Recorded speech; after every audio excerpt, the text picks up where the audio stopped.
Assalamualaikum warahmatullahi wabarakatuh.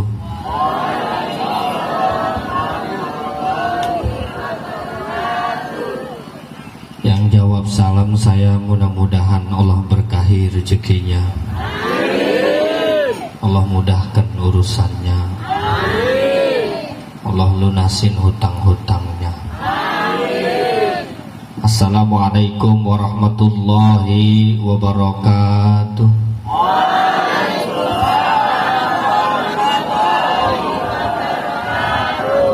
Alhamdulillah. Salam kedua lebih kencang, berarti banyak rezekinya.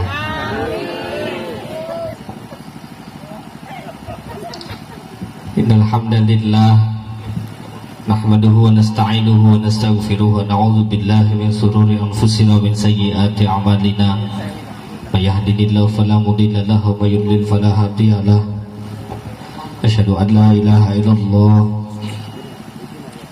wa asyhadu anna Muhammadan abduhu wa rasuluhu la nabiyya ba'dah. Allahumma fashalli wa sallim wa barik wa karim ala habibika sayyidina wa maulana Muhammad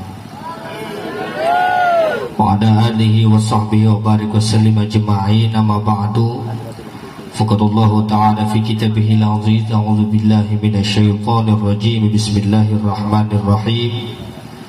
Wasari'u ila maghfiratin min rabbikum wa jannatin 'arduhas samawati wal ardu 'iddat lil muttaqin alladzina yunfikuna fis sarra'i wat dharra'i wal kazimina wal ghaizi wal 'afina 'anil nas wallahu yuhibbul muhsinin. Shadaqallahul 'azim wa balagha rasulun nabiyul habibul karim wa nahnu 'ala dzalika minasyahidin wa syakirin walhamdulillahi rabbil alamin. Alhamdulillah, puji syukur kehadirat Allah Subhanahu wa taala, yang mana berkat rahmat Allah, berkat keridhaan Allah pada kita, Allah masih berikan kita nikmat, diantaranya adalah nikmat iman, nikmat Islam, dan nikmat sehat wal afiah, sehingga Allah perkenankan kita berkumpul pada malam hari ini dalam rangka menjalin silaturahim, dalam rangka bermunajat bersama kepada Allah Subhanahu wa taala. Mudah-mudahan ikhlasnya langkah kaki ibu bapak saudara semua ke tempat ini, ikhlasnya ridhonya duduk di tempat ini sampai selesai, menjadikan asbab wasilah turunnya hidayah dan barokah buat kita semua. Amin ya Allah ya Rabbal alamin. Salawat teriring salam tercurah kepada baginda kita Nabi Yuna wa Maulana Muhammad sallallahu alaihi wasallam. Semoga bagi keluarganya, sahabatnya, dan kita yang mengaku sebagai fans beratnya mendapatkan syafaatul uzma di yaumul kiamat nanti. Amin ya Allah ya Rabbal alamin. Hadratul Mukarramun yang saya hormati dan saya muliakan Bapak Kepala Desa, Bapak Agung Pambudi, kita doakan beliau mudah-mudahan senantiasa Allah muliakan dalam perjuangannya, Allah kuatkan jasmani rohaninya dalam mengemban amanah, dan juga mudah-mudahan Allah mudahkan segala urusannya. Amin ya Allah ya Rabbal alamin. Juga yang saya hormati dan saya muliakan Bapak Kepala Dusun, Bapak Sukatno beserta jajarannya, Ketua Karang Taruna Pak Tony Mulyana, Bapak Ketua RW Pak Kunta, Bapak Ketua RT Pak Angki Widoko, dan yang terhormat guru kita bersama Bapak Tulus. Kita doakan semoga beliau ini senantiasa Allah mudahkan segala urusannya, Allah berkahi rezekinya, dan Allah jaga beliau punya keluarga, dan Allah jadikan keturunan beliau ini keturunan yang soleh dan solehah. Amin ya Allah ya Rabbal alamin. Juga yang saya hormati dan saya cintai dan saya muliakan para hadirin semua, para jamaah Desa Sono, Dusun Sono Kali Kuning. Mudah-mudahan Allah berkahi dusun ini, Allah turunkan keberkahan dan kemuliaan buat penduduk-penduduk di sini. Amin ya Allah ya Rabbal alamin. Dan yang insya Allah mudah-mudahan dirahmati oleh Allah, ini adalah grup solawat Noto Jiwo yang jauh-jauh dari Termas ke sini Mudah-mudahan keikhlasan beliau-beliau ini mengiringi salawat kita pada malam hari ini, menjadikan senyuman di wajah baginda Nabi Muhammad SAW. Dan juga saya berterima kasih sahibul wasilah, saya hadir di tempat ini untuk keluarga besarnya Mas Adik dan Mbak Iin. Mudah-mudahan senantiasa Allah berkahi dan Allah muliakan, Allah sehatkan jasmani dan rohani, ya amin ya Allah ya Rabbal alamin. Ibu, Bu, saya pakai bahasa Indonesia nggak apa-apa ya? Paham ya Bu ya? Bapak paham ya Pak? Saya kalau bahasa Jawa malah nanti saya lama ini, bisa sampai subuh Pak. Lama mikirnya. Mikirnya lama ya? Mikirnya lama. Mikir kata-katanya aja lama, apalagi materinya ya, Masya Allah.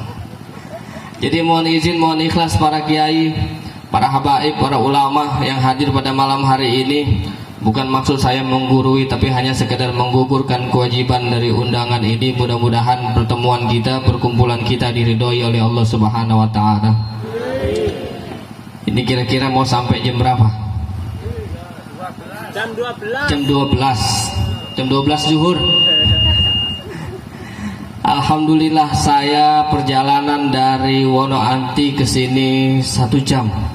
Dan ternyata jalannya gunung semua. Di sana nggak ada kayak gini Pak, jalannya datar-datar aja. Ini saya mau nyikep turunan, nempel-nempel laki-laki yang bawa Pak. Laki-laki, jadi nggak apa-apa. Jalan tol Pak? Jalan tol, Masya Allah. Bener, nggak ada hambatan. Alhamdulillah dilancarin. 1 jam kurang lebih perjalanan. Itu kalau dari Wonoanti. Kalau dihitung perjalanan saya dari Jakarta ke sini kurang lebih sekitar 15 jam. Jadi alhamdulillah, mudah-mudahan besok saya pulang ke Jakarta udah nggak macet ya. Ya Rabbal alamin. Jadi jauh nih Pak dari Jakarta ini. Jadi izin ya pakai bahasa Indonesia, nggak apa-apa ya? Nah, oke, kalau nggak apa-apa saya lanjutin ini. Ini momennya, walah baru mau ngomong udah ada kopinya loh. Wah, ngopi aja kalau gitu ya. Kopi teh ae, tak sempurna. Terima kasih. Tisu, mantap. Apa nih? Pokari. Oh, ini kan sing request Pokari. Polpi orange, mau tutup baru. Repotnya luar biasa. Dan alhamdulillah nih, yang tadi sambutan muda, yang sambutan Karang Taruna muda, sambutan RT anak muda, sambutan lurahnya juga awet muda. Ini ustadznya juga muda, ini hadrohnya salawatnya muda-muda semua. Ntar pulang dari sini semuanya mukanya muda semua. Ya nggak mungkin toh. Suamimu nanti aneh loh, pagi-pagi istrinya muda lagi. Insya Allah berkah silaturahim ya. Bapak Ibu, alhamdulillah kita telah melalui Ramadan kurang lebih 1 minggu lamanya. Kurang lebih 1 minggu kita ditinggalkan oleh bulan yang mulia, oleh bulan yang agung, yang selama 30 hari 30 malam lamanya kita diajarkan, kita dididik lewat tarbiyah bulan suci Ramadan, yang sekarang itu semua telah meninggalkan kita.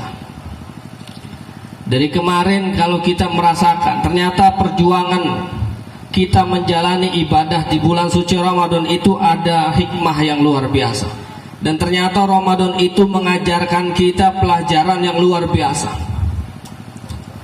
Bu, Ibu, kira-kira Ramadan itu lebih banyak masak apa hari biasa masaknya? Lebih banyak puasa masaknya. Makanannya juga yang dimasak lebih banyak puasa daripada nggak puasa. Padahal puasa makannya cuma berapa kali ya? 2 kali, buka sama sahur. Inilah berkahnya Ramadan. Ya, orangnya pada nggak makan tapi masaknya jauh lebih banyak. Bahan masakannya jauh lebih banyak. Secara ekonomi, secara pengeluaran duit juga harusnya lebih besar, lebih banyak, tapi Allah cukupkan, Allah jamin rezeki buat orang-orang yang bergembira, bahkan buat orang-orang yang menjalankan perintah Allah di bulan suci Ramadan, dengan Allah berikan hari kebahagiaan pada hari kemenangan, hari raya Idul Fitri. Dan ternyata kemarin Ramadan itu mengajarkan kita rasa takut kepada Allah luar biasa. Ini aneh, Pak. Perintah puasa itu ada di rukun Islam. Rukun Islam itu, puasa itu adanya di rukun Islam. Tapi mengenai ayat puasa, Allah panggil kita sebagai orang-orang yang beriman. Ya ayyuhalladzina amanu kutiba alaikumusiyam, wahai orang-orang yang beriman, diwajibkan atas kamu berpuasa, atas kita berpuasa. Katanya ini perintahnya untuk orang Islam, tapi ternyata begitu Allah perintahkan untuk berpuasa, seakan-akan Allah sudah mengangkat derajat kita yang tadinya orang Islam menjadi orang yang beriman. Jadi tingkatannya itu gini, ada orang Islam, orang iman, orang takwa, dan orang ihsan. Ini urutan. Kalau kita orang Islam tuh kayaknya kita orang yang paling bawah gitu. Jadi orang-orang yang Islam cuma sekedar KTP, wah itu lebih bawah lagi gitu. Ya. Perintahnya ada di rukun Islam, tapi begitu disuruh berpuasa, Allah baik banget. Seakan-akan kita orang yang beriman, seakan-akan keimanan kita sudah baik di hadapan Allah Subhanahu wa taala. Bahkan kata Allah, ya ayyuhalladzina amanu. Ketika dalam ayat Quran dipanggil dengan seruan huruf ya, dalam bahasa Arab huruf ya, panggilan yang menggunakan depannya huruf ya. Kalimat ya ini adalah harfun nida. Artinya Allah panggil seluruh jangkauan, baik yang jaraknya dekat, yang jaraknya menengah, maupun yang jaraknya jauh, semuanya terpanggil oleh Allah Subhanahu wa taala. Jadi kalau panggilannya ya ayyuhalladzina amanu, berarti semua yang golongan orang yang beriman dipanggil oleh Allah Subhanahu wa taala. Yang imannya tipis, yang imannya menengah, yang imannya tinggi sekalipun di hadapan Allah semua dipanggil. Bahkan termasuk kita yang cuma ngaku-ngaku beriman, seakan-akan Allah anggap terima keimanan kita. Seakan-akan Allah tidak melihat busuknya kita, dosanya kita di hadapan Allah Subhanahu wa ta'ala. Ini hebatnya Allah, Pak. Seakan-akan dosa kita nggak dilihat, udah sini ngaku-ngaku doang, tapi ya Allah beriman, nggak apa-apa, sini.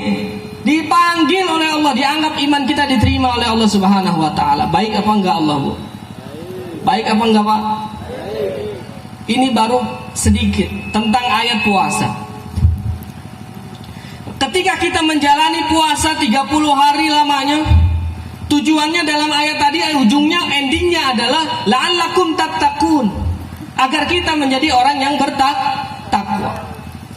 Baru kita diangkat dari orang Islam menjadi orang yang beriman, dari golongan iman diangkat lagi lewat Ramadan kemarin kita puasa, agar kita menjadi orang yang bertakwa. Takwa itu juga bisa bermakna menjalankan perintah Allah, menjauhi segala apa yang dilarang oleh Allah, juga bisa bermakna takut kepada Allah Subhanahu wa ta'ala. Makanya ternyata Ramadan itu ngajarin kita takut kepada Allah Subhanahu wa ta'ala. Coba kita ingat kemarin 30 hari lamanya, siang hari kita punya makanan di dapur, di pawon. Itu masakan kita, makanan kita, semua punya kita peroleh dengan cara yang halal. Tapi selama siang hari 30 hari kita nggak berani makan. Kenapa? Karena diperintahkan puasa oleh Allah Subhanahu wa ta'ala. Kita bisa makan itu semua karena itu halal dan itu punya kita. Tapi karena Ramadan yang mengajarkan kita tidak melakukan itu. Karena apa? Karena kita takut kepada Allah Subhanahu wa ta'ala. Iya apa enggak? Iya apa enggak? Ada air minum, kita punya air putih di kulkas, barangkali ada susu, ada sirup, ada teh, ada kopi. Siang hari itu semua kita nggak bisa nikmatin selama 30 hari. Karena apa? Karena kita takut kepada Allah Subhanahu wa ta'ala. Kita punya istri yang sah, kita nikahi di hadapan para saksi, itu sah, halal milik kita. Tapi selama 30 hari siang hari tidak bisa kita bermesraan dengan istri kita. Karena apa? Karena kita takut kepada Allah Subhanahu wa ta'ala. Kita dididik oleh bulan suci Ramadan untuk senantiasa memupuk, menanam rasa takut kepada Allah Subhanahu wa ta'ala. Penting, Pak. Negara kita ini sekarang itu kurang orang-orang yang takut kepada Allah Subhanahu wa ta'ala. Kenapa? Karena anak yang takut kepada Allah, maka dia tidak akan mungkin menyakiti hati orang tuanya. Orang tua yang takut kepada Allah, dia tidak akan mungkin menyia-nyiakan anaknya. Suami yang takut kepada Allah, dia tidak akan mungkin menyakiti hati istrinya. Istri yang takut kepada Allah, dia tidak akan mungkin membantah perintah suaminya. Pemimpin yang takut kepada Allah, dia tidak akan mungkin tega zalim kepada rakyatnya. Ulama yang takut kepada Allah, maka dia tidak akan mungkin berani menjual fatwanya kepada penguasa yang zalim. Ini adalah pentingnya kita belajar dan memupuk terus rasa takut kita kepada Allah Subhanahu wa ta'ala. Kalau istri takut kepada Allah, maka dia nggak akan mungkin buka aurat untuk laki-laki yang lain. Iya apa enggak, Bu? Iya apa enggak, Bu? Kita sekarang ini miris, banyak kaum perempuan. Makanya nggak salah, ternyata Rasulullah SAW itu ketika Isra Mi'raj, beliau digambarkan melihat ternyata di neraka ini. Boleh jadi yang dilihat pada Rasul waktu itu adalah orang-orang yang hidup di zaman ini. Dan ternyata sekarang diuji luar biasa buat kaum perempuan ini, Pak. Kaum perempuan diuji urat malunya. Iya apa enggak, Bu? Kalau dulu kita lihat orang perempuan itu dulu kalau laki-laki bubar sholat Jumatan lewat depan masjid, dia lagi duduk di depan rumah, masuk ke dalam rumah. Karena banyak laki-laki yang lewat depan rumah. Kenapa masuk? Malu, izin. Iya Bora? Iya Bora? Masuk padahal nggak digodain loh. Cuman lewat doang, pulang Jumatan dia masuk karena dia malu.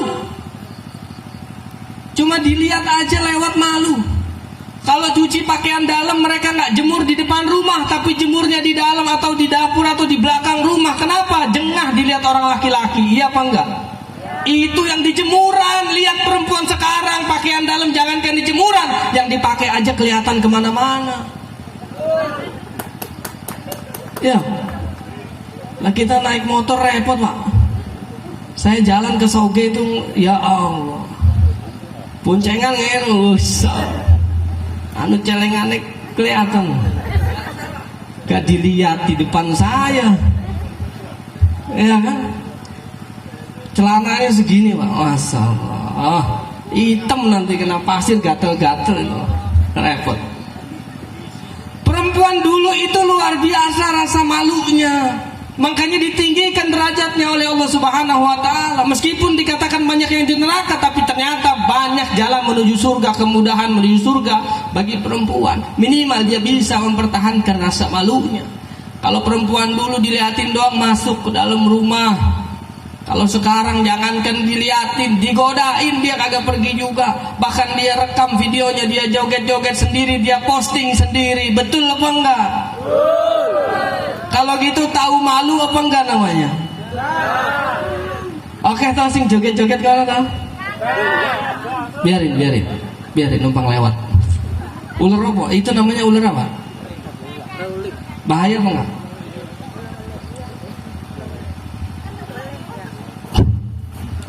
Biar dia mau ngaji. Ya, iklannya kayaknya ngeri juga iklannya. Ya.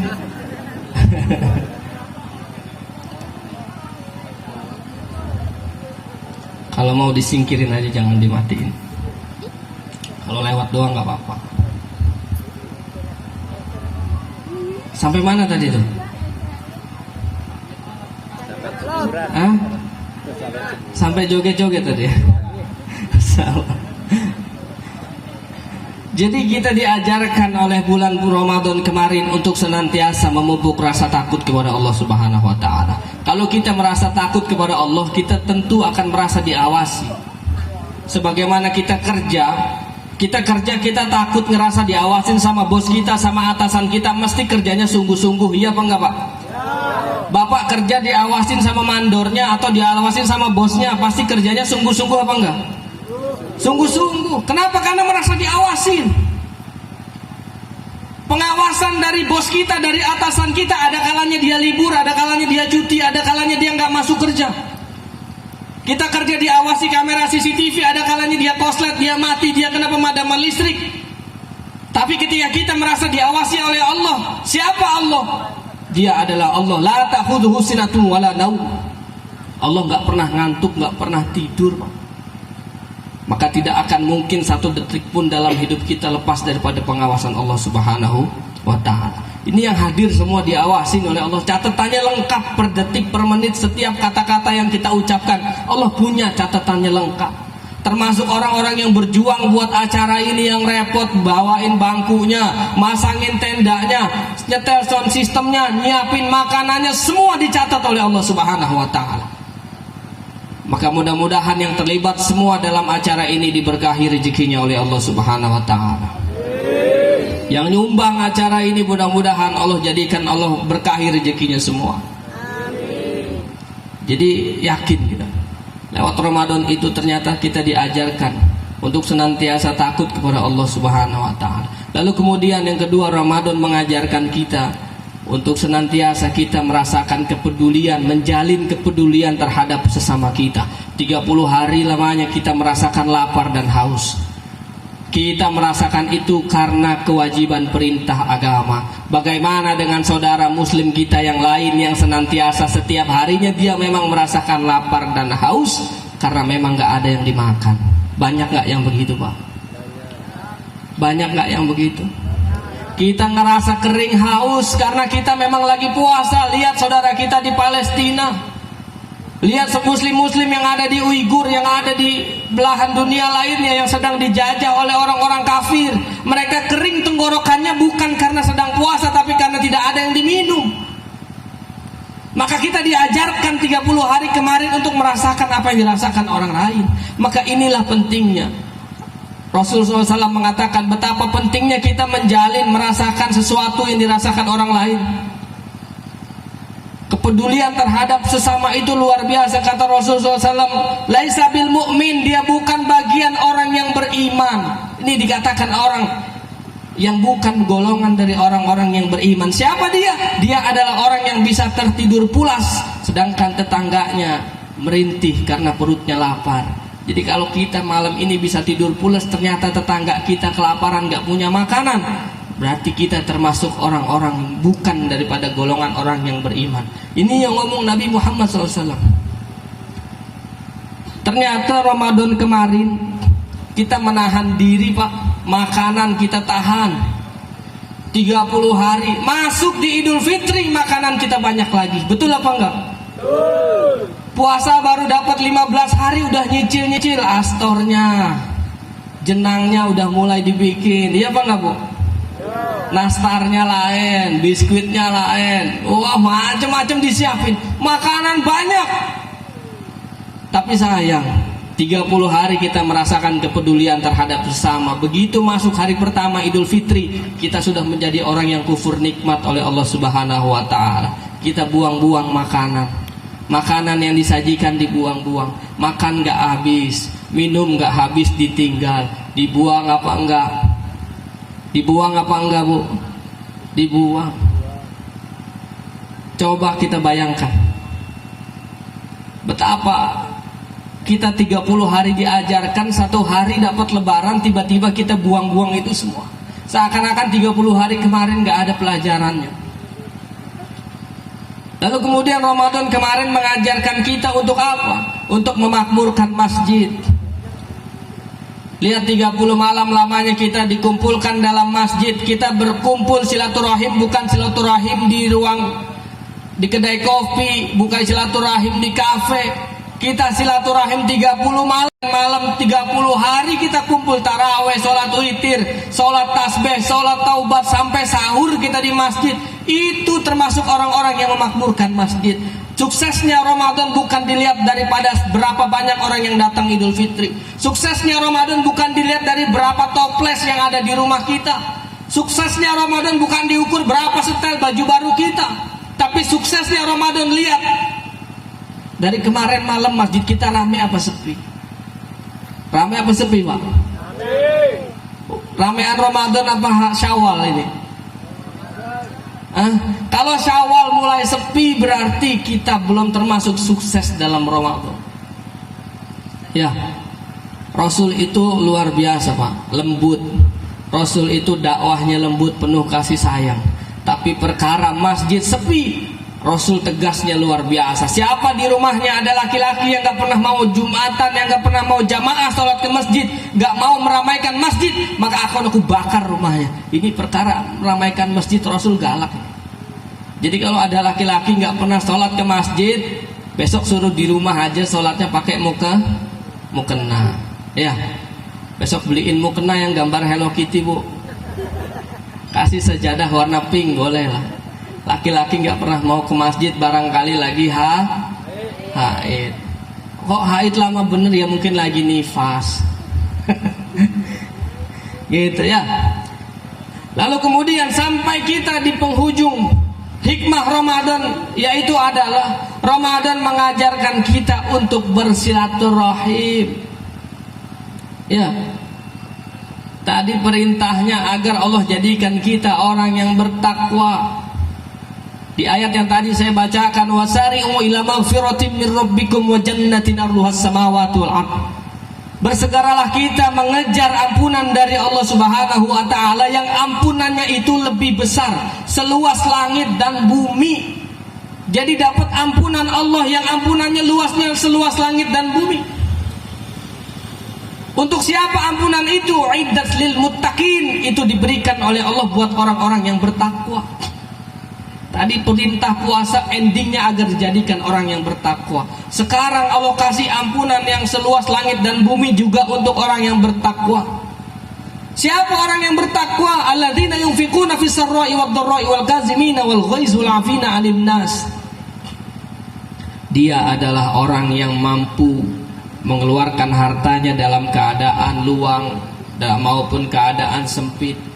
Dia adalah orang yang mampu menahan amarahnya, dan dia adalah orang yang memaafkan terhadap sesamanya. Wal 'afina 'anin nas, ini yang berat.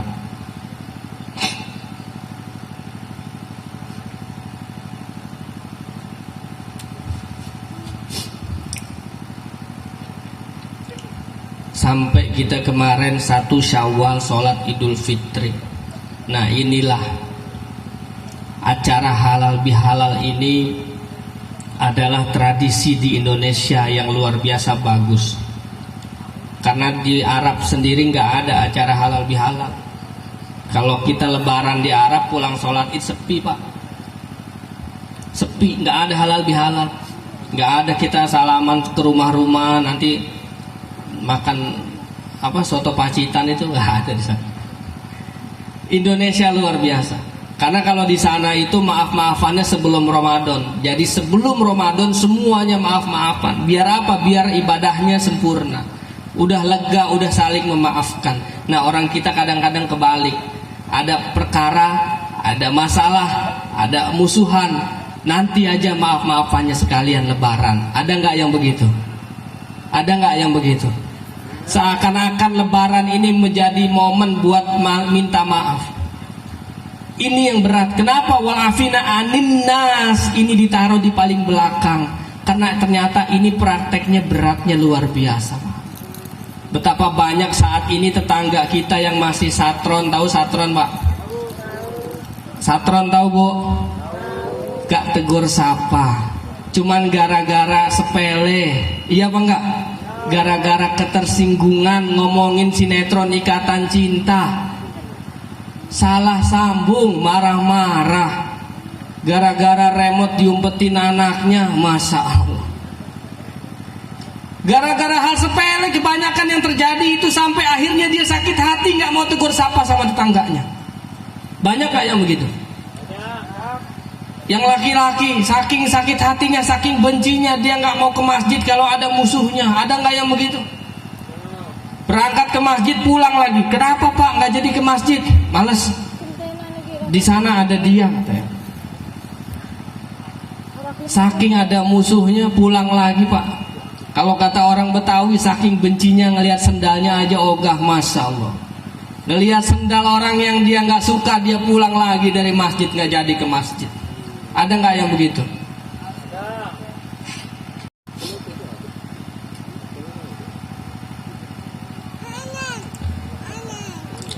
Jadi ternyata Ramadan itu mengajarkan kita untuk senantiasa menjalin silaturahim.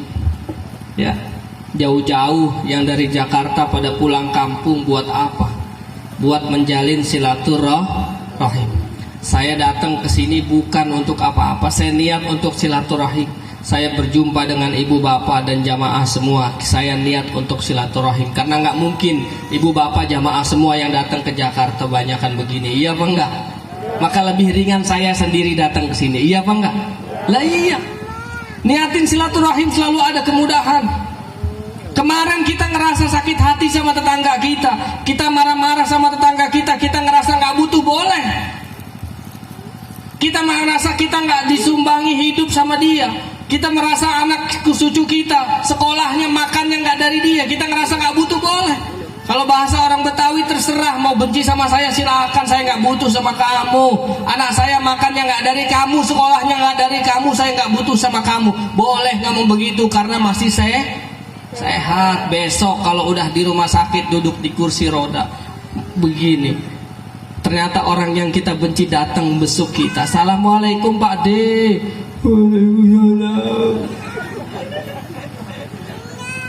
Iya apa enggak?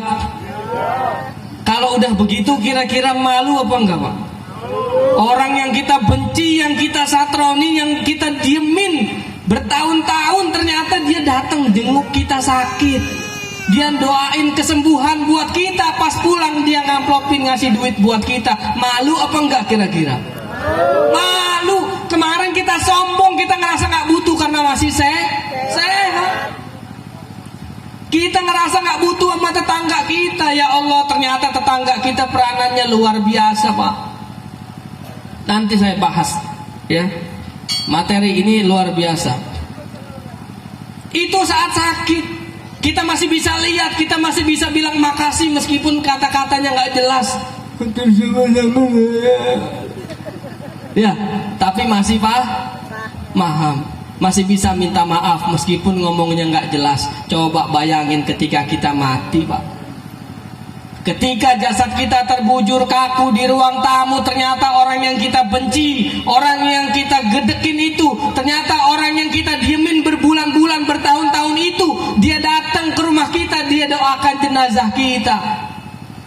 Ternyata orang yang kita sakiti hatinya, dia yang sibuk guntingin bendera putihnya, bendera kuning kita, dia guntingin kembangnya, pandannya dia siapin, bunga-bunganya, dia angkatin bak mandi mayat kita, dan ternyata pundak dialah yang mengantarkan keranda kita ke liang kubur kita. Kalau udah begitu mau bilang apa? Kalau kita mau bilang makasih, ntar orang bubar semua. Lagi diangkat keranda, Pak De, makasih ya. Wah, ditinggal semua. Minimal kita butuh sama tetangga. Iya apa enggak? Ibu bapak dulu punya anak 4 orang, membesarkan anak udah besar, semuanya punya rumah tangga masing-masing. Ada yang ke Jakarta, ada yang ke Sumatera, ada yang ke Kalimantan. Iya apa enggak?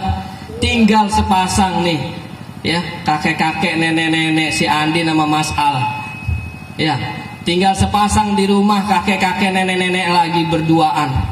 Karena anaknya jauh semua di perantauan. Ketika kakek-kakek, nenek-nenek ini sakit, yang lebih dulu tahu tetangga atau anak-anaknya? Tetangga. Kalau nggak punya duit, minjem duit ke tetangga atau ke anaknya dulu? Tetangga dulu. Kalau masak, nyium bau masakannya tetangga dulu atau anaknya dulu? Tetangga dulu. Kalau susah, kalau butuh apapun, pasti tetangga lebih dulu. Iya apa enggak? Kenapa kita tega nyakitin hati tetangga kita? Kenapa kita begitu sombongnya nggak mau minta maaf, apalagi nggak mau memaafkan tetangga kita? Iya apa enggak? Lah kita mesti butuh Bu sama tetangga, Pak. Kita mesti butuh sama tetangga. Itu masih hidup sehari-hari. Kata Rasulullah SAW ketika sahabat bertanya, ya Rasulullah, bagaimana kita tahu ini orang-orang baik apa bukan? Kata Rasul, gampang, tanya tetangganya. Kalau tetangganya bilang dia orang baik, berarti dia orang baik. Kalau kata tetangganya dia orang jahat, dia orang gak baik, berarti dia bukan orang yang baik. Karena yang paling tahu diri kita adalah tetangga kita. Ya, saudara kita jauh di mana-mana, anak kita jauh. Bahkan ketika orang tua sakit, ketika kita sakit diteleponin sama tetangga, Mas, mbokmu sakit, bapakmu sakit. Apa yang dilakukan anaknya? Apakah langsung pulang bawa urusin orang tuanya? Enggak. Malah dia bilang apa sama tetangganya? Pak Le, tolongin Pak Le, bawain ke rumah sakit aja. Saya nggak bisa ke sana, nanti saya transfer duitnya, saya kirim duitnya. Yang repot siapa? Tetangga. Yang jagain di rumah sakit siapa? Tetangga. Alasan anaknya nggak bisa cuti, pulang ke sana jaraknya jauh Pak Le, wah repot segala macem. Dia kirimin duit, padahal orang tua nggak cuma butuh duit, tapi orang tua butuh kasih sayang anaknya. Betul apa enggak? Sedih nggak Bu kalau begitu? Sedih. Ayo sekarang yang masih musuhan sama tetangga, yang masih selek, apa bahasanya selek, yang masih nggak rukun sama tetangga, coba satron. Kita pasti butuh. Minimal pada saat kapan? Minimal pada saat kita mati, kita butuh kesaksian mereka. Kalau saya di Bintaro sana, di Jakarta, kalau ada yang meninggal itu disolatin jenazahnya, lalu kemudian amilnya bilang, Bapak Ibu saksikan almarhum semasa hidup adalah orang yang baik-baik. Di sini gitu apa enggak Pak? Sama? Ditanya gitu kesaksiannya ya. Saya itu dulu waktu SD kelas 2, waktu itu tingginya masih kecil lah, segede botol kecap gitu ya. Itu saya ikut sholat mayat, saya bingung Pak. Saya ikut sholat mayat, kalau di sana nyolatin mayat itu diamplopin. Jadi yang datang sama keluarga yang meninggal dikasih amplop yang gak gede, 5.000, 10.000, tapi kan namanya anak-anak girang aja ya kan. Jadi kalau ikut sholat mayat, wah pulang sholat mayat dapat jajan gitu. Begitu saya sholat mayat, saya bingung. Amilnya bertanya, Bapak Ibu saksikan bahwa semasa hidupnya almarhum adalah orang baik. Baik, semuanya ditanya 3 kali, jawabnya baik. Padahal kita tahu yang mati tukang sabung ayam, yang mati gak pernah ke masjid, yang mati tatonya banyak, yang mati maboknya kuat. Tapi kenapa semua orang yang hadir bilang dia orang baik? Kitabnya karangan Tuan Syekh Abdul Qadir Jailani Qaddasallahu sirrahul aziz. Pada saat itu ketika semua yang hadir bersaksi bahwa dia orang yang baik, Jibril lapor kepada Allah Subhanahu wa taala. Ya Allah, kaifa ya Allah? Ini bagaimana ya Allah? Ini orang fasik, ini orang ahli maksiat, enggak tahu ibadah, tapi ketika dia wafat, dia meninggal dunia, tetangganya, saudaranya, keluarganya bersaksi bahwa dia orang yang baik. Jibril dibikin bingung. Apa kata Allah? Anasul yali, manusia adalah keluarga aku, kata Allah. Terima kesaksian mereka, ampuni dosanya. Jibril masukkan dia ke dalam surga aku. Ini ternyata kita baru ngerti Pak, orang tua kita itu ibadah itu begitu cakep ternyata dari dulu ya. Ternyata kesaksian itu semua dibela sama Allah Subhanahu wa taala. Dilihat, bayangkan orang yang kita sakiti hatinya, yang kita diamin bertahun-tahun, ternyata kesaksian dia yang bikin kita diampunin dosa-dosanya. Ya Allah. Makanya dari situ saya berharap sama tetangga-tetangga. Selama ini kita cuma menuntut biar jadi tetangga kita tuh harus jadi tetangga yang baik buat kita. Tapi kita tidak berusaha. Apakah kita sudah menjadi tetangga yang baik apa belum buat tetangga kita? Iya apa enggak Bu? Iya apa enggak? Kalau punya tetangga tukang berantem di rumahnya, doain yang baik-baik. Ya, doain yang baik-baik tetangganya. Makanya enak jadi tetangga ustadz tuh. Ibu pernah nggak? Bapak pernah? Sebelum tidur kirimkan Al-Fatihah buat tetangga. Ya Allah, saya doakan tetangga saya yang banyak hutang, mudah-mudahan dilunaskan hutang-hutangnya ya Allah. Tetangga saya yang tiap hari rumah tangganya berantem, mudah-mudahan jadi sakinah mawaddah warahmah. Tetangga saya ya Allah yang belum punya anak, mudah-mudahan diberikan keturunan ya Allah. Tetangga saya yang sakit, mudah-mudahan disembuhkan, dikuatkan iman Islamnya ya Allah. Al-Fatihah baru tidur. Pernah nggak begitu? Pernah nggak begitu Pak? Ini mah sama tetangga kayaknya doanya ya Allah, tetangga saya tiap hari ribut mulu, ngutang duit melulu tapi nggak ganti-ganti. Ya Allah, kapan dia pindah? Saya udah gedek, saya udah enak punya tetangga kayak gitu ya Allah. Doanya jelek. Ya enggak? Doanya jelek. Makanya tetangganya juga jadinya jelek ke kita. Coba doain yang baik. Kalau dia minjem duit nggak bisa bayar, doain biar dia kaya. Kenapa kalau dia kaya dia nggak usah ngutang lagi sama orang, iya nggak? Kalau kita doain yang baik ke dia, nanti yang kaya kita. Kalau kita juga ikut kaya, kita nggak perlu nagih duit yang sama dia karena duit kita udah banyak. Ini mah disumpahin gak bayar utang mati, miskin 7 turun rusak. Wah, rentetannya kalau nyumpahin orang hafiz banget. Wah, hebat. Ya, udah hatam, udah apal banget dah kalau suruh nyumpahin orang, masya Allah. Kita doain yang baik-baik. Sama anak juga doain yang baik-baik. Kadangkala anak sama orang tua di hari tuanya malah musuhan. Banyak gak yang begitu? Kecilnya disayang-sayang, tuanya malah pada musuhan. Anak diemin orang tua diemin anak. Banyak gak yang begitu? Padahal anak dibesarkan sama orang tua, ya Allah. Orang tuanya boleh garap sawah, kejemur matahari tiap hari. Boleh apa kalau di Pacitan tuh deres ya. Metik kelapa, bikin gula tiap pagi, tiap hari depan kompor bikin gula. Demi apa? Demi jajan, demi makan dan sekolahnya anak. Begitu anak tumbuh besar, punya uang, dia bikin perkaya dirinya sendiri, dia lupakan orang tuanya. Na'udzubillahi min dzalik.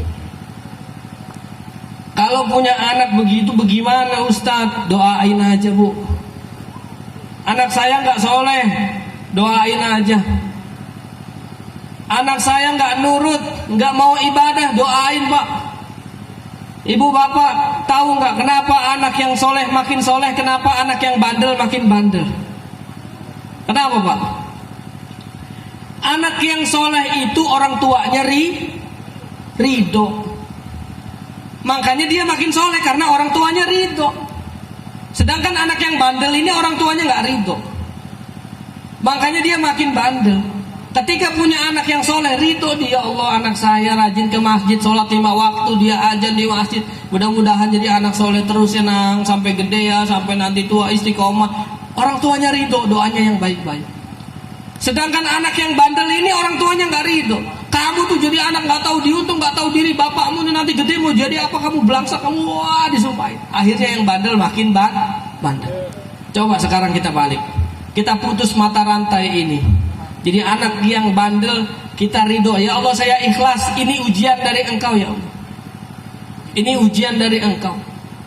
Mudah-mudahan Engkau didik hatinya, Engkau tuntun langkah kakinya sampai nanti dia dengan setulus hatinya mengenalmu, dia menjadikan anak yang soleh. Saya ridho, ini ujian darimu jika memang ini membuat gugurnya dosa-dosa saya. Gitu nggak kira-kira ke anak Bu? Ke suami juga begitu Bu. Ya. Jadi kalau punya suami bandel, doain ya.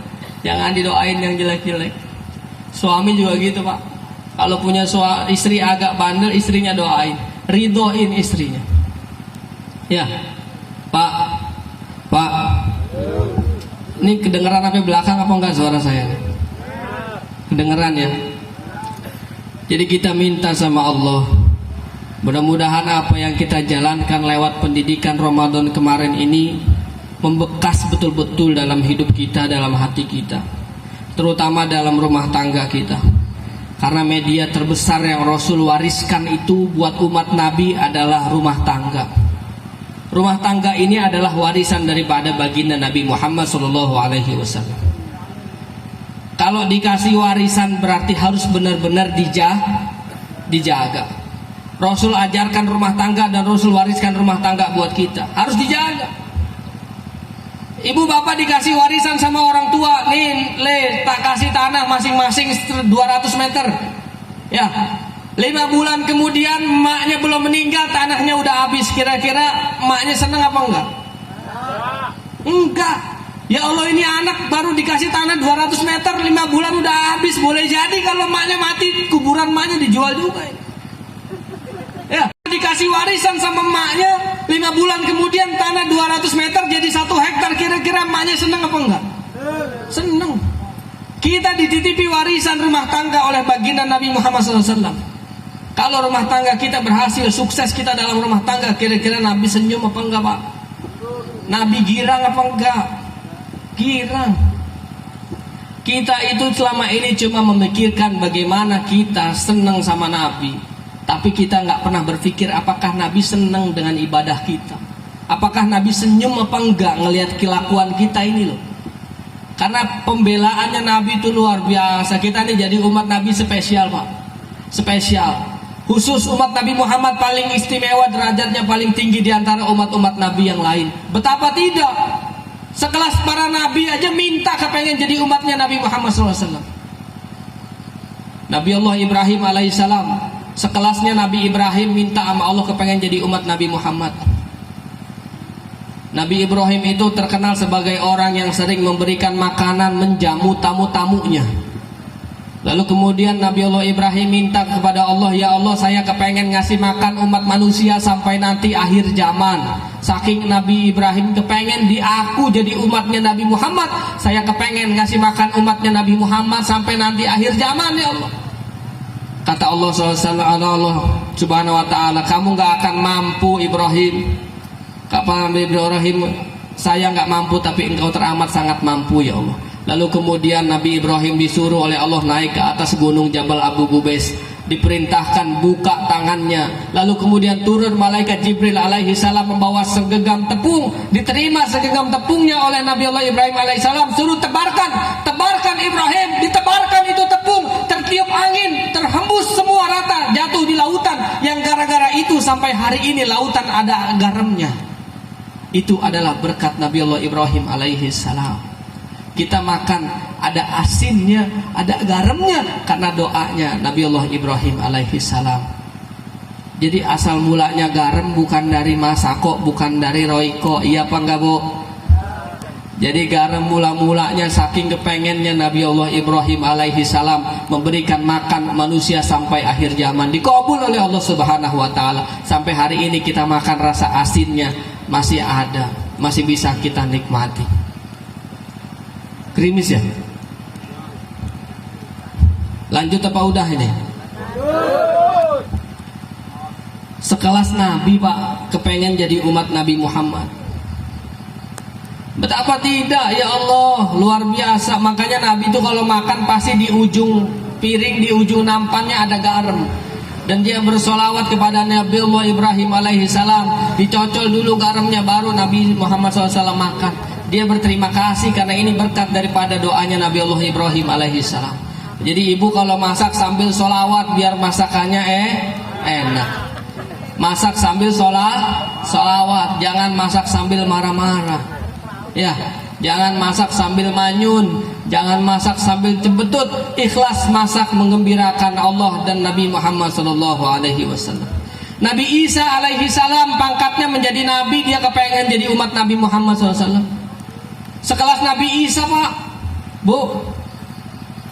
Sekali waktu Nabi Isa naik ke atas bukit, lalu kemudian dia ngelihat ada batu besar, gede banget, bagus itu batu. Lalu kemudian batunya terbelah menjadi dua, di dalamnya ada orang sujud 1000 tahun nggak bangun-bangun. Nabi Isa bingung, tanya sama malaikat Jibril alaihissalam, wahai Jibril, siapa ini orang sujud nggak bangun-bangun? Kata Jibril, ini adalah umatnya Nabi Musa alaihissalam. Dia saking patuhnya kepada Allah, dia sujud 1000 tahun nggak bangun-bangun. Nabi Isa geleng-geleng kepala, hebat betul ini orang sujud 1000 tahun nggak bangun-bangun. Kata Allah, ada yang lebih hebat dari umat Nabi Musa sujud 1000 tahun. Siapa ya Allah? Sujudnya umat Nabi Muhammad 2 rakaat pada malam nisfu Sya'ban. Jadi kemarin nisfu Sya'ban sholat apa enggak Pak? Bu, nisfu Sya'ban sholat apa enggak? Sholatnya kita 2 rakaat, sujudnya kita lebih mulia daripada sujudnya 1000 tahun umatnya Nabi Musa alaihi salam. Perkara ini Nabi Isa minta sama Allah, ya Allah, kalau begitu saya kepengen jadi umatnya Nabi Muhammad aja dah, jangan jadi nabi.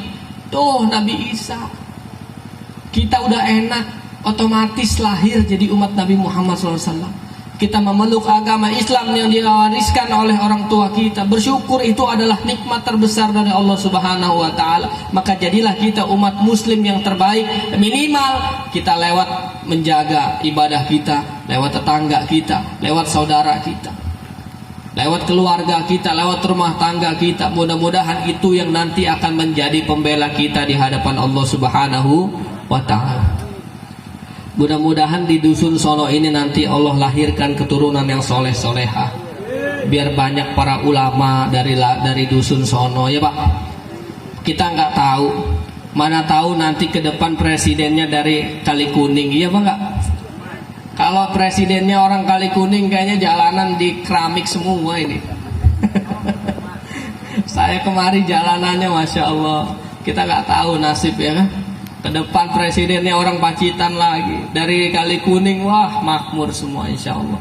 Kita nggak pernah tahu. Pemimpin masa depan adalah pemuda hari ini. Jadi kalau pemudanya udah sukses bikin acara sehebat ini, mudah-mudahan nanti akan ada lahir baru penerusnya. Amin ya Allah ya Rabbal. Ingat tadi kata Pak Lurah, kata Pak Kades tadi apa? Kalau kita kompak bikin acara seperti ini, tingkat RT kompak, nanti tingkat RW ngikutin, ngeliat jadi contoh. Nanti tingkat desa semuanya akan ngeliat. Dengan begitu nanti bantuan-bantuan akan cepat datangnya karena aktif dan kompaknya masyarakat kita. Betul apa enggak? Itu tadi kata Pak Kades. Ini baru konsep kecil tingkat desa Pak. Bagaimana nanti konsepnya Allah Subhanahu wa Ta'ala? Itu baru yang kita dapat secara materi dari pemerintahan. Bagaimana kalau kita kompak tingkat RT, kita bikinin pengajian jalan terus istiqomah, yang muda bikin solawatnya terus, dawamin solawat, dawawin maulidnya, yang jamaah terus, yang ibu-ibu ngaji yasin, tahlil, waqiah, al-muluk semua jalanin. Ini semua ibadahnya kompak, maka tidak akan menutup kemungkinan akan lahir keberkahan-keberkahan. Allah turunkan keberkahan buat dusun ini. Allah mudahkan otaknya semua warga dusun ini. Allah mudahkan segala kemudahan jalan mencari rezekinya buat dusun ini. Dan tidak menutup kemungkinan satu dusun Allah jadikan ahli surga semua. Amin ya Allah ya Rabbal. Itu tingkat desa. Sudah ada jaminan. Insya Allah kata Pak Kades tadi, kalau kita kompak begini insya Allah anggaran turunnya gampang. Kalau ibadahnya rajin, majelisnya rajin, pengajian begini rutin, membekas sampai ke hati, masjidnya penuh terus, lama-lama Allah juga ngitung, Allah juga nyatu. Ya Pak, Bu, bisa kompak terus apa enggak ini? Ibadahnya ramein terus masjidnya ya Pak. Ini kadang-kadang masjid ya Allah makin kesini makin sepi, terawih aja 10 malam pertama doang ramenya. Kesini-sini udah makin habis yang terawih. Apalagi habis lebaran, subuh yang sholat cuma 2 orang, imam sama karpet. Yang ajan aki-aki, simbah-simbah yang ajan bangun jam 4 bangunin orang.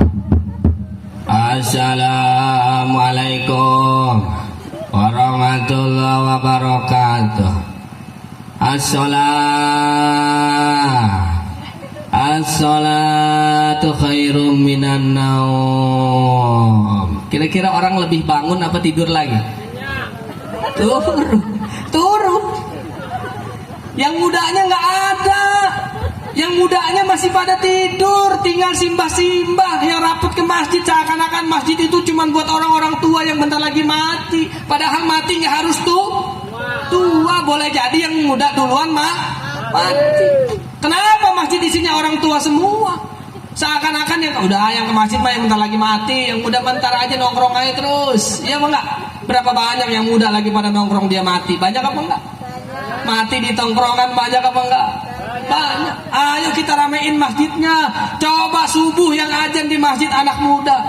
Kalau aki-aki ajan tuh ya Allah kasihan, Bu. Ayo ala sholat.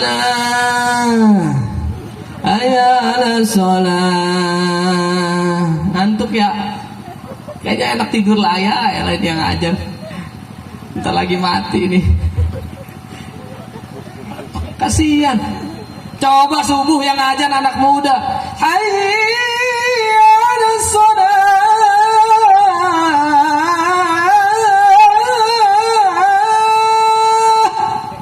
Bangun apa enggak tuh? Bangun, bener nih bangun. Besok subuh saya ajan di sini ya. Ayo yang muda kompakin.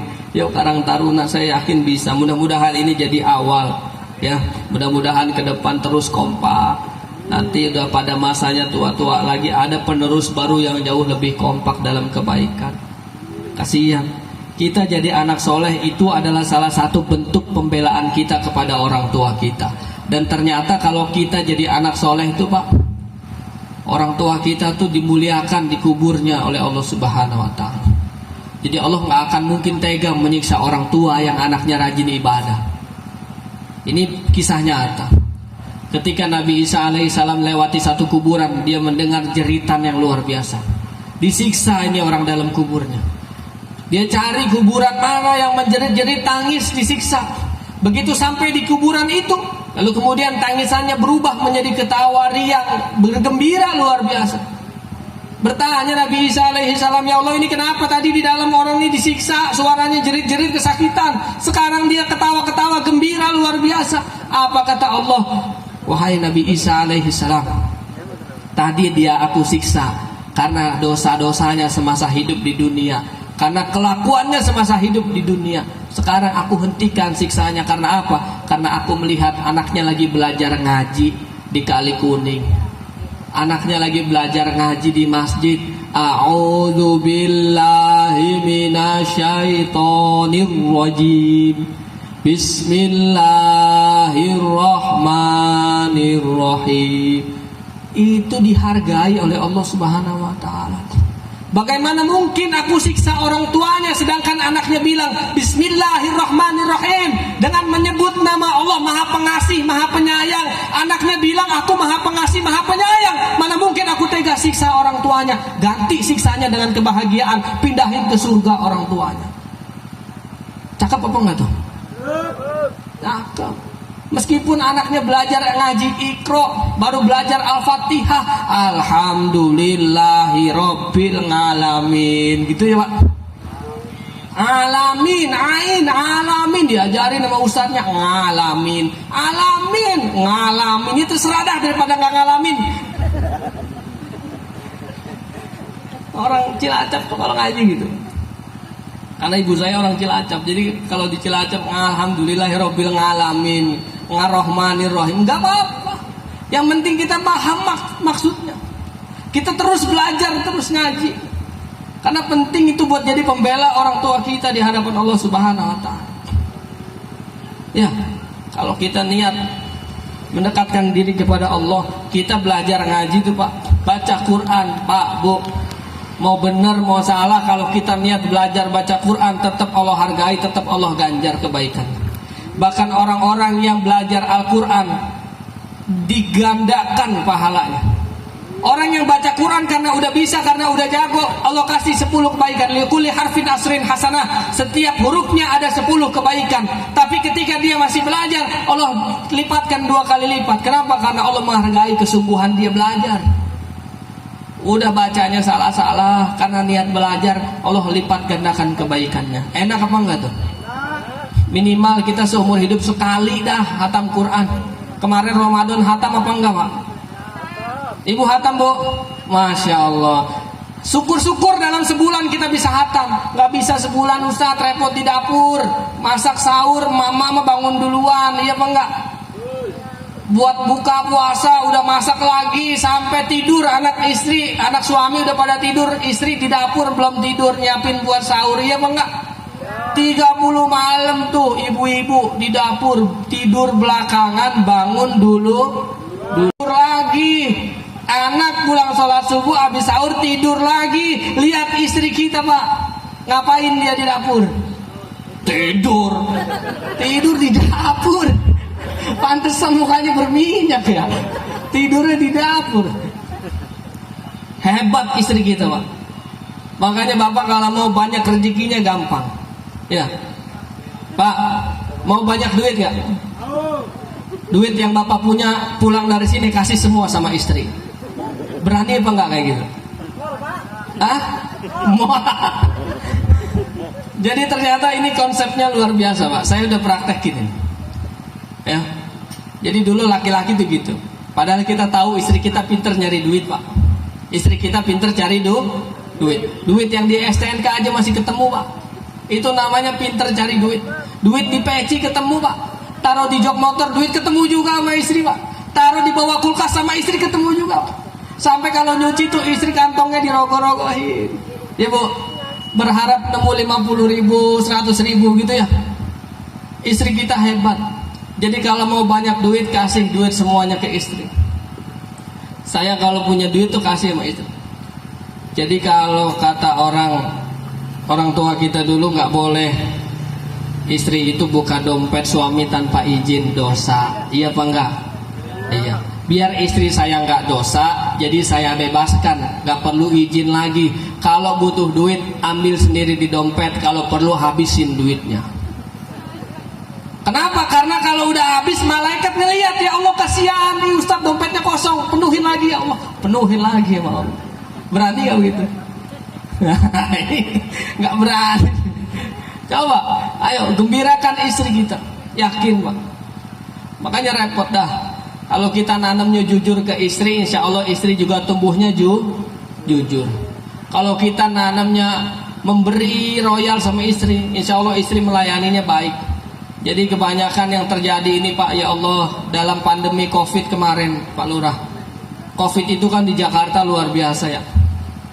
Kasusnya ribuan, bahkan jutaan orang. Banyak yang meninggal, banyak yang wafat. Ya Allah, saya dapat pelajaran betul lewat corona nih. Jadi ternyata selama pandemi itu yang curhat ke saya tuh ya kurang lebih ada 15 pasang yang mau bercerai. Datang cuma mau lagi cerai ya Allah, gara-gara corona ekonominya lemah, pada bubar rumah tangganya. Nah ini repot. Banyak istri-istri yang berontak, gak bersyukur punya suami. Karena apa? Karena mulanya dari suaminya juga. Karena tumbuhnya istri itu bagaimana suaminya. Istri itu dalam agama diibaratkan ladang kita Pak. Ladang itu maksudnya untuk bercocok tanam. Maksudnya bercocok tanam itu bukan istri-istri saya mau tanam gaya apa suka-suka saya. Ladang-ladang saya mau pacul gaya apa suka-suka saya. Bukan begitu. Maksudnya istri dikatakan dalam Islam itu adalah ladang kita untuk bercocok tanam. Apa? Kita nanamnya pisang pasti tumbuhnya kita nanamnya paya pasti tumbuhnya kita nanam singkong pasti tumbuhnya Mungkin gak kita nanam pisang tumbuhnya singkong? Gak mungkin. Jadi kalau suaminya nanamnya jujur, insya Allah istrinya jujur. Kalau suami nanamnya lemah lembut, insya Allah istri juga lembut. Kalau suami nanamnya ibadah kepada Allah, insya Allah istri juga ngikut. Tapi kalau suami nanamnya khianat, maka istri akan jauh lebih hebat berkhianat ketimbang suaminya. Betul apa enggak? Berapa banyak perempuan-perempuan itu ketika diselingkuhi, dia selingkuh lebih jahat lagi. Bahkan dia selingkuh sama teman suaminya. Wah, koncoku mancing Pak Ustadz, mancing bareng, makan tidur bareng. Sekarang istri saya dibonceng dia, dibawa jalan sama dia, sakit hati saya ya. Begitu ditanya ternyata dia juga salah.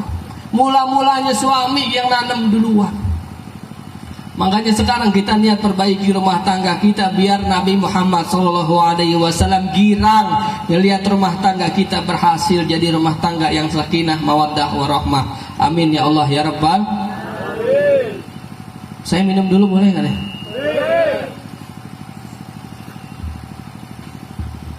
Rumah tangga terbaik dicontohkan oleh baginda Nabi Muhammad SAW. Romantis Bu. Rasulullah itu romantis. Ya, Rasulullah itu romantisnya luar biasa. Dalam riwayat ketika Siti Aisyah minta minum sama Rasulullah, itu dikasih sama Rasul. Diambilin nih sama Siti Aisyah, nih ya Rasul minum. Oh jangan diambilin yang baru. Kasih aja yang bekas kamu, gelas kamu istriku. Dikasih nih gelas bekas Siti Aisyah. Lalu kemudian Rasul tempelin bibirnya, dicari sekeliling bekas bibir mulut istrinya. Begini, dikelilingin, saking romantisnya. Begitu ketemu bekas bibir istrinya, diminum oleh Rasul SAW. Seger. Itu romantisnya Rasul, Pak.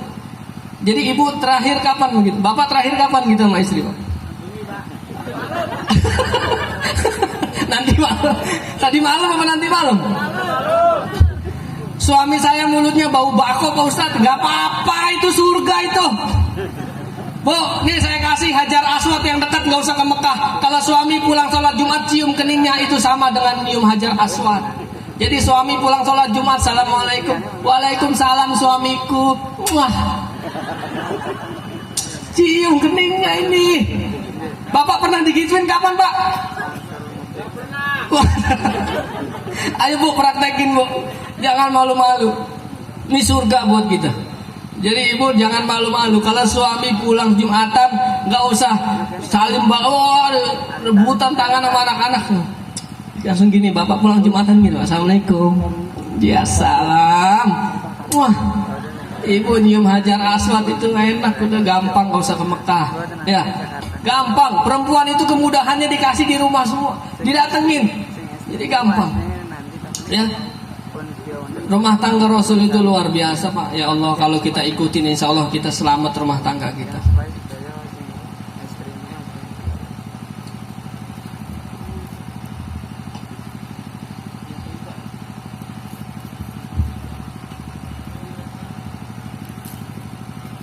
Sebelum saya tutup, saya mau ajak sholawat bareng, mau apa enggak ini? Udah ngantuk apa belum ini? Kalau ngantuk saya pulang nih.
Ibu Bapak, saya ucapkan terima kasih banyak atas semua jamuannya, atas segala persiapannya. Saya mohon dibukakan maaf yang seluas-luasnya apabila banyak kesalahan dalam ucapan saya, dalam perilaku saya. Dimaafin apa enggak Pak? Maafin Ibu. Kalau ada kata-kata yang kasar dimaafin ya. Karena saya makhluk kasar bukan makhluk halus. Jadi wajar kalau ada kata yang kasar, insya Allah dimaafkan. Saya juga mohon doanya mudah-mudahan perjalanan pulang ke Jakarta nanti dimudahkan dan dilancarkan oleh Allah Subhanahu wa Ta'ala. Segala doa kebaikan juga saya lantunkan buat semua jamaah yang hadir pada malam hari ini. Mudah-mudahan munajat kita dari tadi dikabul oleh Allah Subhanahu wa Ta'ala. Saya tutup, Ibu Bapak, terima kasih banyak. Saya pengen nyampe malam, tapi ternyata jalan pulang saya lupa, jauh. Kayaknya udah mulai gerimis karena saya harus pulang ke Wonoanti 1 jam kurang lebih, karena Pak Le, Bule saya ngikut juga. Jadi doakan mudah-mudahan lancar perjalanannya. Ibu Bapak, mudah-mudahan semua sehat, Allah berkahi rezekinya, Allah beresin semua urusan-urusannya, Allah lunasin utang-utangnya, Allah jadikan keturunannya keturunan yang soleh dan soleha. Sebelum kita tutup, kita kirimkan Al-Fatihah khusus buat kedua orang tua kita, karena biar bagaimanapun kita hari ini adalah berkah daripada doa orang tua kita. Mudah-mudahan Allah muliakan orang tua kita. Orang tua kita yang masih hidup, mudah-mudahan Allah bahagiakan di sisa usianya, Allah tambahkan nikmat ibadahnya. Orang tua kita yang sudah meninggal dunia, mudah-mudahan Allah muliakan mereka, Allah jadikan kubur mereka sebagai taman surganya Allah Subhanahu wa Ta'ala. Dan jangan Allah jadikan mereka sebagai kuburnya menjadi lubang-lubang nerakanya Allah Subhanahu wa Ta'ala.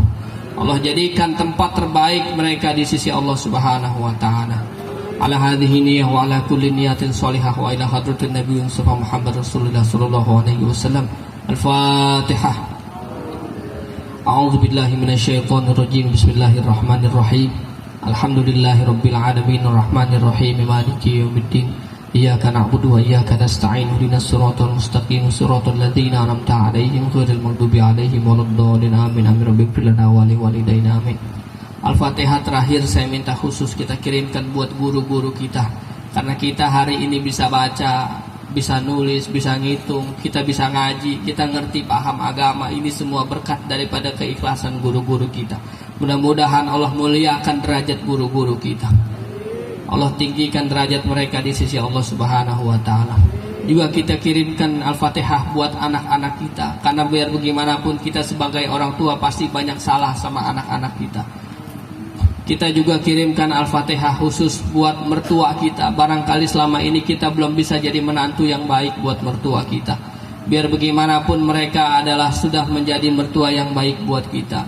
Juga kita kirimkan Al-Fatihah ini buat tetangga kita. Biar bagaimanapun barangkali sampai hari ini kita belum bisa jadi tetangga yang baik bagi mereka semua. Kita kirimkan juga Al-Fatihah buat saudara kandung kita. Biar bagaimanapun mereka adalah saudara serahim, darah daging yang sama dengan kita. Kita selama ini banyak selisih paham dengan saudara kandung kita. Kita akrab dengan orang lain, tapi saudara kita anggap sebagai orang lain. Mudah-mudahan segala kesalahan, kekhilafan, dan segala kecerobohan kita terhadap saudara kandung kita diampuni oleh Allah Subhanahu wa Ta'ala. Dan juga kita kirimkan Al-Fatihah ini khusus buat pemimpin-pemimpin yang ada di Indonesia. Mudah-mudahan Allah bimbing mereka semua menjadi pemimpin yang amanah, menjadi pemimpin yang melihat rakyatnya, mempedulikan terhadap sesamanya. Ala hadhihi niyyah wa ala kulli niyatin shalihah wa ila hadratin Nabi Mustafa Muhammad sallallahu alaihi wasallam. Khususan ila hajatina ya Allah. Al-Fatihah. A'udzu billahi minasyaitonir rajim. Bismillahirrahmanirrahim. Alhamdulillahi rabbil alamin arrahmanir rahim maliki yaumiddin. Iyyaka na'budu wa iyyaka nasta'in. Ihdinas siratal mustaqim siratal ladzina an'amta 'alaihim ghairil maghdubi 'alaihim waladdallin. Amin. Rabbighfir lana wa li walidayna. Amin.